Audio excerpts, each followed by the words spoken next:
This is my TED talk on sweatshops and the problem of them. So a background about sweatshops. Sweatshops is a work environment where workers are paid very low wages, work in unsafe conditions, and very long repetitive hours. Historically, sweatshops have ran on two systems, homework and contracting.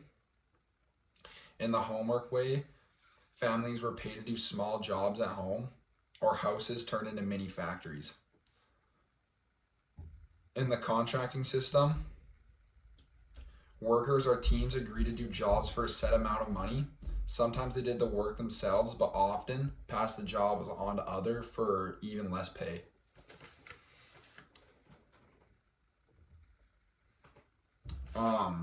The causes of sweatshops. Factory owners are put in tough positions when it comes to working sweatshops because almost every clothing brand out there and quite a few designer brands are ran through sweatshops.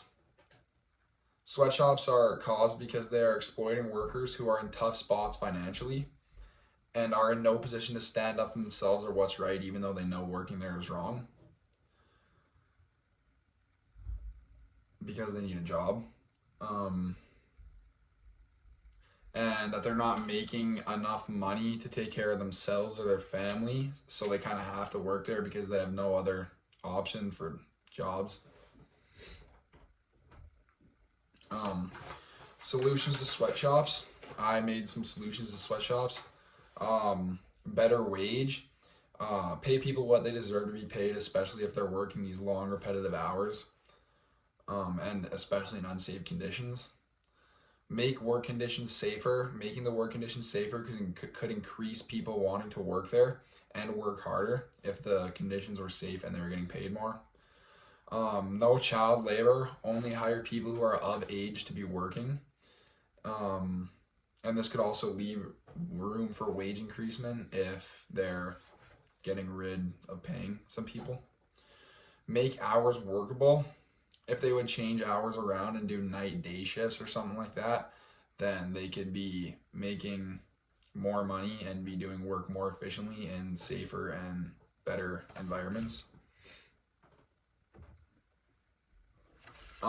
The best solution I said would be better wage, make conditions safer, and no child labor, kind of for the reasons I explained before, because if you were to give them what they deserve to be paid and better working conditions along with less crowded workspace, I feel like work could be done more efficient. And yeah, I know that it's kind of still a sweatshop, but if you're getting paid more and doing more work in better conditions, then it's kind of just like a normal job. Like take blue collar jobs for an example. Like people will go on blue collar jobs and work 12-hour days for good pay and hard work, and they'll be fine with it. A lot of blue collar jobs do night day shifts too. Yeah, that's just what I said the best solution would be.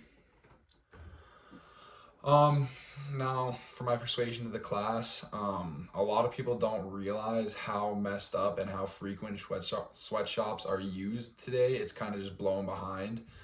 But over half the clothes that people are wearing were probably made in sweatshops. A lot of clothing manufacturers go through them because it's cheap clothes and it's decent quality clothes for really cheap, so they just get all their stuff from there. I really think that people should be more aware of this situation, because how would you feel if you were going to work 12, 15-hour days and getting paid 60 cents an hour to not even make enough money to go home and feed your family, take care of your kids? So that's just where I'm kind of at in the situation, and I really think that there's lots of organizations out there, charities, that are going towards the help these sweatshops, help people raise awareness to the situation, and just overall make the situation better. And that's my bibliography. Thank you.